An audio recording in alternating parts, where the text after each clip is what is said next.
अ, मैं किसी के भी प्रचार को यहाँ पर नीचे नहीं कर रहा हूँ, क्योंकि मुझे लगता है हमें सब चीज़ों की ज़रूरत है।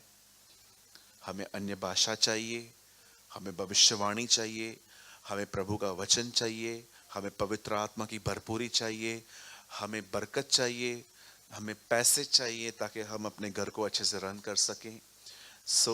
मैं इनमें से किसी भी प्रीचिंग के खिलाफ नहीं हूँ, लेकिन मैं आपको सिर्फ एक चीज बताना चाहता हूँ जिसमें आज क्रिश्चियनिटी बहुत इम्बैलेंस है। आज आप मोस्ट ऑफ प्लेसेस पे सुनते रहेंगे फेथ, विश्वास, विश्वास, विश्वास करो सब ठीक हो जाएगा, विश्वास करो जो तुम मांगोगे तुम्हें मिल जाएगा। और मैं इसके बिल्कुल भी खिलाफ नहीं हूं। Yes, this is a part, ये भी एक हिस्सा है। लेकिन आप हमेशा इस बात को याद रखिएगा, विश्वास से आप चमत्कार पा सकते हैं, पर अगर आप परमेश्वर का भय मानना सीख लें तो आप परमेश्वर को जान सकते हैं। आप समझ पा रहे हैं? अगर आप विश्वास करते हैं तो आप जो आपको चाहिए आप उसको पा सकते हैं, इट्स ट्रू। लेकिन जो लोग परमेश्वर का भय मानते हैं, बोलिए भय। हाँ, भय ये नहीं है कि पाप हो गया तो डंडे पड़ेंगे। नो नो नो नो, ये भय परमेश्वर नहीं देता कभी भी कि पाप करेगा तो डंडे पड़ेंगे। नो, कहिए परमेश्वर का भय पाप हो जाने के बाद प्रभु मारेगा ये नहीं सिखाता। कहिए परमेश्वर का भय ये सिखाता है कि पाप से दूर रहो, है ना। दोष, एक व्यक्ति जो शराब पीता है और शराब पीने के बाद वो किसी चर्च के सामने खड़ा हो जाता है, और जैसे चर्च के सामने खड़ा हो जाता है वो एकदम सीधे से खड़ा हो जाता है, पीने वाला भी, और ऐसे ऐसे कर रहा है, चिन्ह बना रहा है क्रूस का।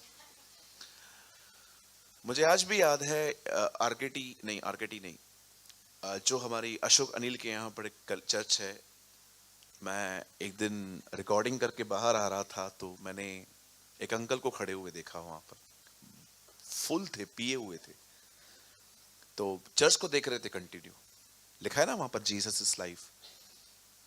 तो मैंने उनको बोला अंकल बाहर खड़े हैं, अंदर आइए। नहीं, मैं पिया है। ये भी एक डर है कि मैं पी चुका हूं, मैं अंदर नहीं आऊंगा।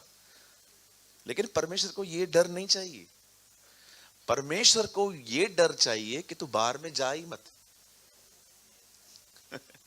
कितना समझ पा रहे हैं?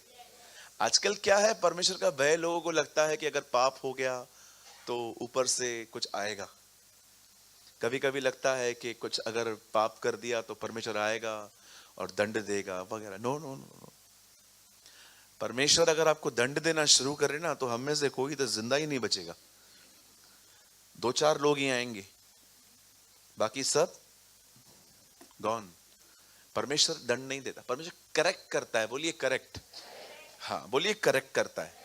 हाँ करेक्ट करता है वो आपको, ऐसे मत कर भाई, तू ऐसा करेगा तो तू डूब जाएगा। मैं बिलीव करता हूं कि आज का वचन आपको, जैसे कि मैंने कहा कि जो लोग परमेश्वर का भय मानते हैं वे परमेश्वर को जान लेते हैं। और अगर आपको नहीं पता है ये कहाँ लिखा है तो मैं आपको शो भी कर देता हूं कि ये बाइबल में कहाँ लिखा गया है। आप मत खोलिए, इसके बाद बहुत सारे स्क्रिप्चर्स मैं आपसे खुलवाऊंगा, लेकिन पहले ये देख लीजिए। ब्रदर एक वर्ड लगाइए, द बुक ऑफ साम्स, भजन संहिता जबूर 25 का 13 वचन। यहां देखिए क्या लिखा है, यहां देखिए, स्क्रीन पे देखिए। 25:13, द बुक ऑफ साम्स।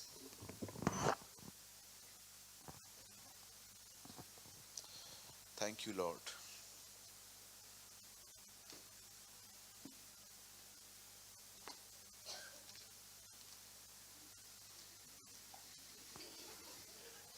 तो वही हीरो है।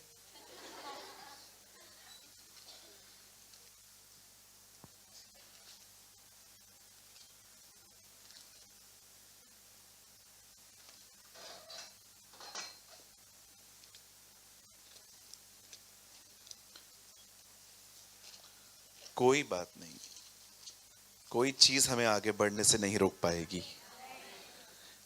13 नहीं 14, यहां लिखा है यहोवा का बेत वही जानते हैं जो उससे डरते हैं।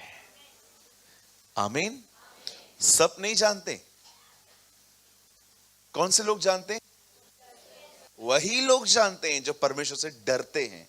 और आगे लिखा है वही अपनी वाचा उन पर प्रकट करेगा। आप चाहते हैं कि परमेश्वर अपनी भेद आप पे प्रकट करे? कई उसका भय मानना है। हाँ, आ गया, देखो यहां भी आ गया। यहोवा के बेत को वही जानते हैं जो उससे डरते हैं, और वही अपनी वाचा उन पर प्रकट करेगा। बोलिए डर। हाँ। अब आप में से कुछ लोग सोचते होंगे, ब्रदर परमेश्वर का भय कैसे मिलता है, ये कैसे आता है? दो चीजें, एक उसके वर्ड को सीरियसली लो, सेकंड जो लोग डरते हैं उनके साथ घूमो, तुम्हें भी मिल जाएगा। राइट? क्या आप सब तैयार हैं? आज प्रभु एक महान भेद हम पे प्रकट करेंगे।